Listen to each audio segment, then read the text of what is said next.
Sino sa dalawang aktor na ito ang mas naunang nakakissing scene ni Jeneline Mercado? A. John Lloyd Cruz o B. Mark Heras? Yes. Kami na unang sasagot.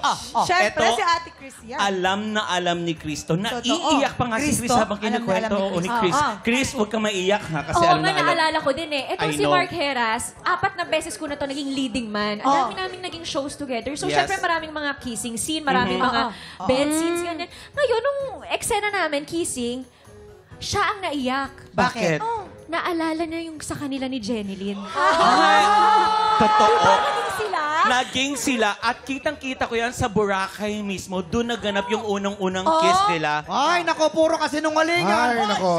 Puro kasinungalingan. Alam nyo guys, yes, itong si Lloydie, isang tunay na artist. Nagko-collect ng art yan Actor eh. Oo, nagkaroon sila ng eksena. Kuya Kim. Nung nagka-eksena sila, pag-kiss, naku, nahuhulog na siya. Na-in-love na, sabi ni Lloydie. Ingat. Narinig mo na lahat ng mga pang-eechos, Yasmin. Kailangan na namin alamin ang iyong magiging kasagutan.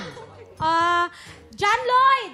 Are you sure? Bakit? John Lloyd. John Lloyd talaga. John Lloyd! Okay, bakit si John Oo, Lloyd? Bakit? parang naalala ko na dati nagkaroon sila ng eksena Eksena. bago pa Yes. siya mag-artista, si Yan. Genevieve. Ay, wait lang, ang juicy. talaga? Ang juicy niyan. Oo, parang mayroon ganon. Oo, pero hindi ko masyadong maalala. Pero Ayan. parang may ganon. Parang may Sure, ganon. sure. Oo, So, hindi tignan lang ako natin. sure.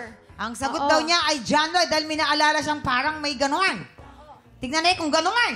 Eto na. John Lloyd, kabog or sabog in... 5, 4, 3, 2, 1.